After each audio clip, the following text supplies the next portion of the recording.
Muy buen día con todos. Nos presentamos como el grupo número 2 de la materia de práctico. Nuestro tutor es el doctor Luis Espinosa y vamos a presentar el tema de los derechos de las niñas, niños y adolescentes frente al sharing. Este grupo está conformado por Bolívar Florín, Angie Núñez, mi persona Romina Ríos como líder y Carlos Rodríguez. Los temas que vamos a abordar son el derecho a la intimidad, derecho a la imagen, derecho al honor y deberes y obligaciones de los padres frente a los derechos de los menores en la red. Y finalmente haremos una pequeña conclusión sobre los temas abordados. Como introducción, los derechos de los niños y niñas y adolescentes están consagrados en la Constitución y en el Código de la Niñez y Adolescencia, los cuales reconocen a esta población como sujetos de derechos y que garantizan su bienestar, desarrollo integral y participación en la sociedad. La protección de estos derechos es especialmente relevante en una era digital donde el uso de redes sociales ha transformado la forma en que las familias comparten su vida cotidiana. Uno de los temas emergentes en este escenario es el sharing, que se refiere a la práctica de madres, padres o cuidadores de publicar imágenes, videos e información de sus hijos en plataformas digitales. Esta conducta, aunque muchas veces se realiza con buenas intenciones, puede entrar en conflicto con el principio de interés superior del niño, el cual exige que toda acción que afecte a la niñez priorice su bienestar y desarrollo integral. En este sentido, es crucial reflexionar sobre los límites entre el derecho de los adultos a expresarse y el derecho de los niños a la privacidad, a la dignidad y a la imagen y al honor. Buen día con todos. Para intervenir, vamos a dar un marco conceptual de lo que vendría a ser ese sinnúmero de derechos que garantizan la protección a niños, niñas y adolescentes. Como tal, el Ecuador es un país garantista de derechos y con el derecho que ahora mismo es evolutivo con la nueva era digital se han implementado un sinnúmero de normas que garantizan esos derechos. Como punto inicial tenemos derecho a la intimidad, el cual viene a ser un derecho fundamental que protege la vida de las personas frente a injerencias no autorizadas, ya que por parte del Estado, de empresas o de particulares está reconocido en numerosos textos constitucionales y tratados internacionales de derechos humanos. En cuanto al derecho en la intimidad en niñas, niños y adolescentes, lo tenemos concebido como un principio fundamental, consagrado en tratados internacionales y las legislaciones nacionales, que protege la vida privada, su imagen, datos personales y su entorno familiar. ¿Qué implica el derecho a la intimidad? Eso implica un sinnúmero de derechos que garantizan la protección de esos datos, pero tenemos tres puntos específicos: la protección de la vida privada y familiar, la confidencialidad de las comunicaciones, entre ejemplos, cartas, llamadas, mensajes, la protección de datos personales. Ahora, ¿qué nos dice la normativa? Eh, Tanto la Constitución, que viene a ser nuestra norma supra, ¿no? Que es en la pirámide, sobre todo todas las leyes, nos reconocen en el artículo 66, numeral 20, que se reconoce y garantiza a las personas el derecho a la intimidad personal y familiar. Este artículo protege la vida privada y familiar contra injerencias arbitrarias e ilegales. También tenemos, asimismo, nos especifica en el artículo 76, que establece la garantía del debido proceso, entre ellas la confidencialidad en ciertos procedimientos judiciales cuando esté en juego la intimidad de las personas. Asimismo, en el 2021, con la evolución del derecho, se implementó esta ley orgánica de protección de datos personales, que esta tiene como objetivo y finalidad de la presente ley garantizar el ejercicio del derecho a la protección de datos personales, que incluye el acceso y decisión sobre información y datos de este carácter, así como su correspondencia de protección. Para dicho efecto, regula y prevé y desarrolla principios, derechos y obligaciones y mecanismos de tutelas. Ahora, dentro de esta ley de protección de datos personales se entran unas categorías especiales que se consideran categorías especiales. Datos personales las siguientes: datos sensibles, datos de niñas, niños y adolescentes, datos de salud y datos de personas con discapacidad y sus sustitutivos. Ejemplos de vulneración: publicación no autorizada de imágenes personales de cualquier índole, ¿no? Difusión de información médica confidencial, espionaje electrónico o intervención telefónica sin orden judicial.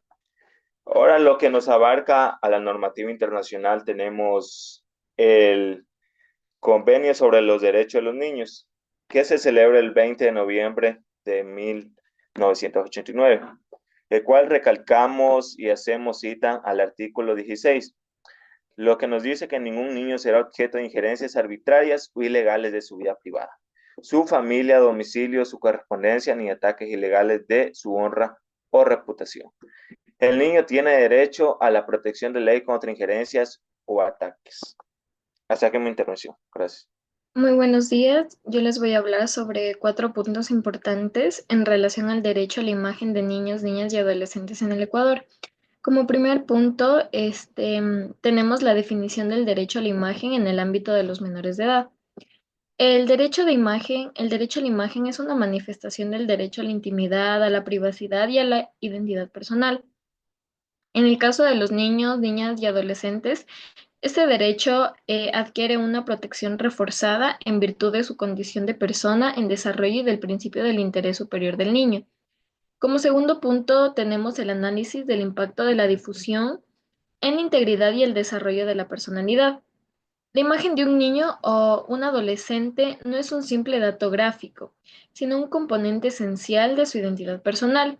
Su exposición pública puede generar consecuencias negativas para su desarrollo emocional y psicológico, especialmente si dicha imagen es utilizada de manera inadecuada, manipulada, sexualizada o expuesta en contextos de violencia, discriminación. Como tercer punto, tenemos los riesgos asociados con la publicación de fotos y videos de menores en redes sociales y medios de comunicación.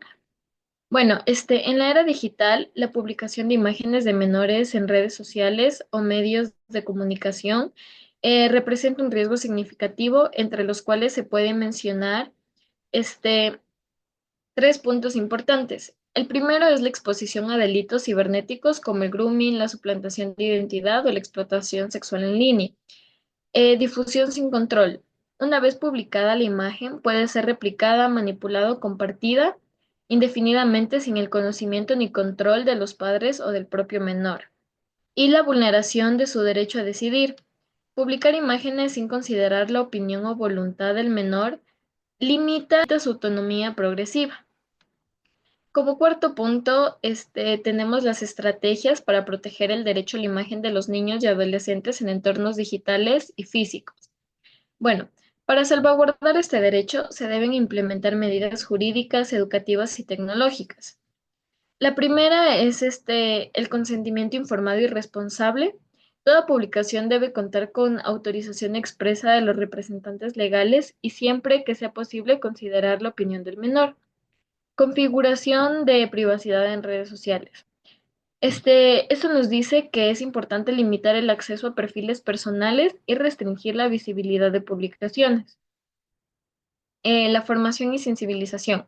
Educar a los padres, docentes, periodistas y niños sobre el riesgo del uso inapropiado de imagen. El derecho a la imagen de niños, niñas y adolescentes es una expresión concreta del derecho a la intimidad, la dignidad y la protección integral.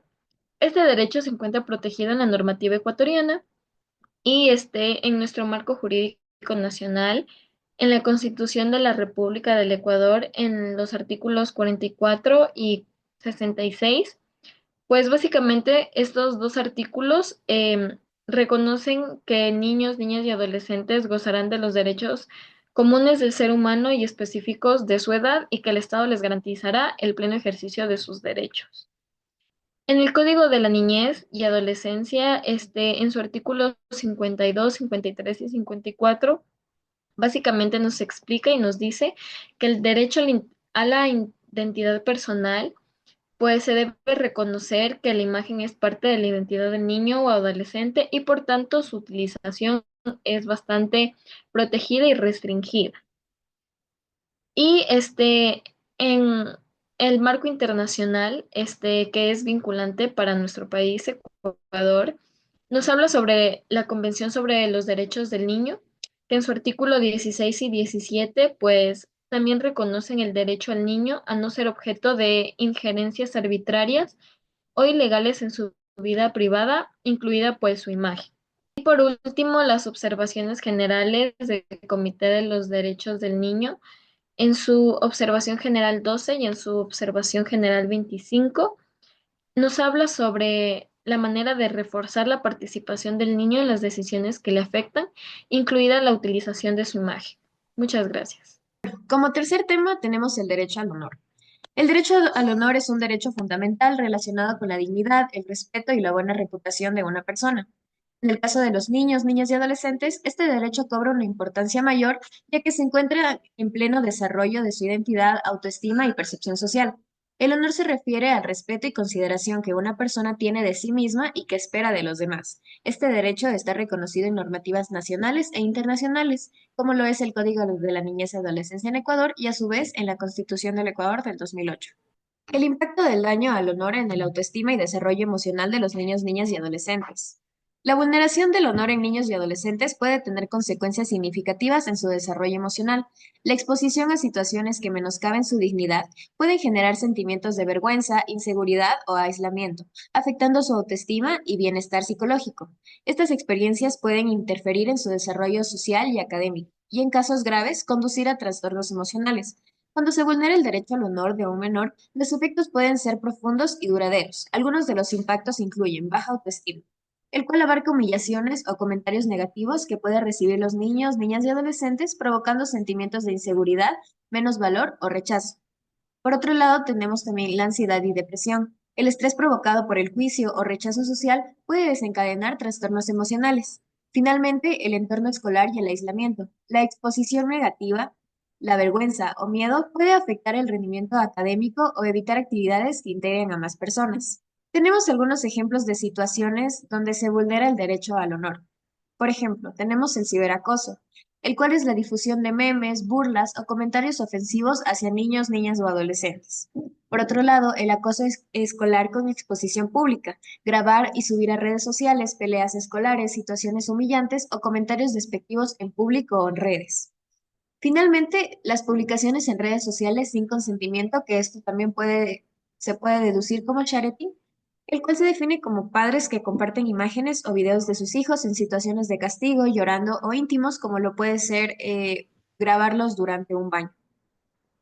Finalmente, tenemos que abarcar medidas legales y prácticas para proteger y reparar el honor. En cuanto a legales, la Constitución del Ecuador garantiza el derecho a la honra, la privacidad y la imagen en su artículo 66, como lo hemos venido escuchando.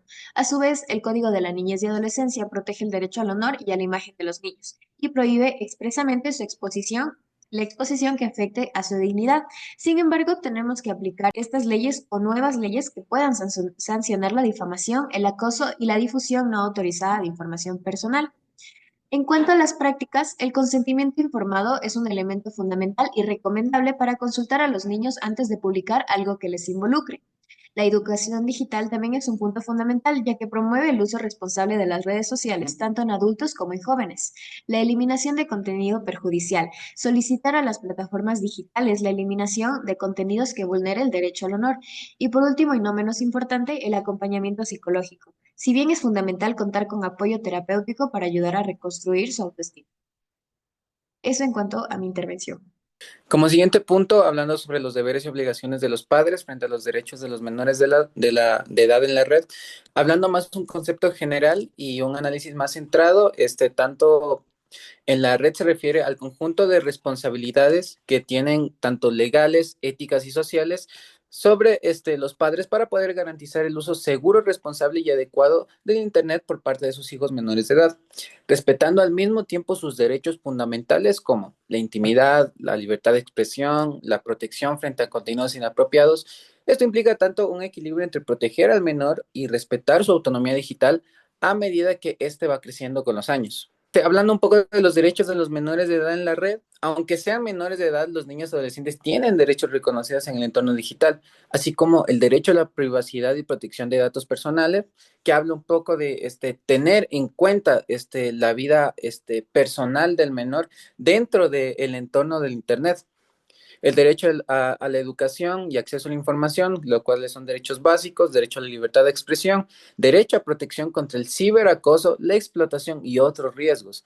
El riesgo de que los menores de edad puedan conocer a gente desconocida o a terceros dentro de este entorno digital puede ser un tanto alarmante y asimismo llegar a consecuencias mayores, el cual es un entorno secundario en donde los menores sufren y además contrarrestan otros métodos. Tanto así como el derecho a ser escuchados y decisiones que les afectan, y etcétera. Hablando un poco de los deberes y obligaciones de los padres tienen la obligación legal y moral de: número uno, proteger la integridad física y emocional del menor. Aquí mismo es poder controlar y supervisar el uso de dispositivos y redes sociales, asimismo prevenir el acceso a contenidos inadecuados, asimismo como pornografía, violencia, drogas y etc.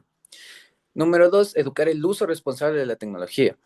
Enseñar lo que son a sus hijos sobre los riesgos del Internet, ciberacoso, grooming, sexting, phishing y etcétera. Asimismo, fomentar el uso saludable dentro de un entorno y el tiempo en línea. Como número 3, garantizar la privacidad y seguridad del menor. No publicar imágenes así como datos de los hijos sin su consentimiento, el sharing, que ya lo hablamos anteriormente, ayudar a configurar adecuadamente la privacidad en redes y aplicaciones.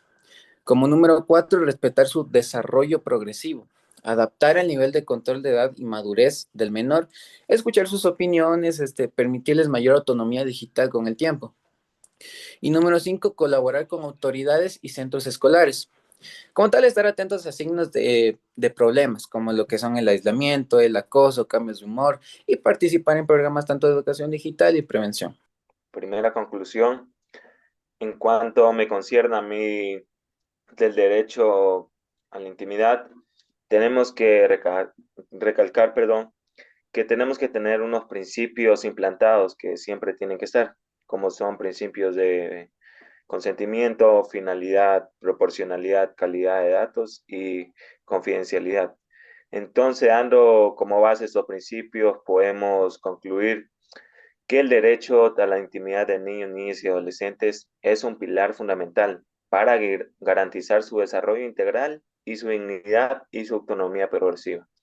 Este derecho, reconocido en instrumentos internacionales, como tal, ya hicimos hincapié en la Convención sobre los Derechos de los Niños y legislaciones nacional de protección de datos personales, exige que su vida privada, su imagen, comunicaciones y su información personal sean respetuosas y resguardadas frente a injerencias injustificadas. Entonces queremos decir que ese interés superior del niño tiene que estar siempre presente para garantizar la protección tanto física como moral de los niños, niñas y adolescentes. Como segunda conclusión, en base al tema de derecho a la imagen, tenemos que es indispensable fomentar una cultura de respeto, sensibilización y educación sobre el derecho a la imagen, dirigida tanto a padres de familia como a docentes, medios de comunicación, autoridades y los propios niños y adolescentes. Y solo de esta manera se podrá garantizar una protección integral que abarque tanto el ámbito físico como el digital. También debemos recordar que el derecho a la imagen de niños, niñas y adolescentes en el Ecuador está constitucional y legalmente protegido, en especial énfasis en el interés superior del niño. Por otro lado, en cuanto al derecho al honor de niños, niñas y adolescentes, es un pilar fundamental para garantizar su desarrollo integral, su autoestima y su bienestar emocional. En la era digital, prácticas como el sharing, el ciberacoso y la exposición mediática sin consentimiento han aumentado los riesgos de vulnerar este derecho, muchas veces sin que los adultos sean plenamente conscientes del daño que este derecho crea. Muchas veces es indispensable fomentar una cultura de respeto y privacidad y responsabilidad donde las familias, las instituciones educativas, los medios de comunicación y la sociedad en general actúen con sensibilidad y enmarquen sus acciones en el principio del interés superior del niño. Solo así se podrá construir un entorno seguro y digno para la infancia y adolescencia, donde sus derechos no solo sean reconocidos, sino realmente protegidos y valorados. Y para finalizar, los padres son los principales responsables del bienestar digital de sus hijos. Esto implica tanto como protegerlos, educarlos y guiarlos, pero también respetarlos como personas con derechos propios. Encontrar tanto lo que es un equilibrio entre la supervisión y confianza es esencial para criar ciudadanos digitales, tanto responsables, seguros y libres. Esto es de lo que nos concierne de nuestra exposición. Muchísimas gracias.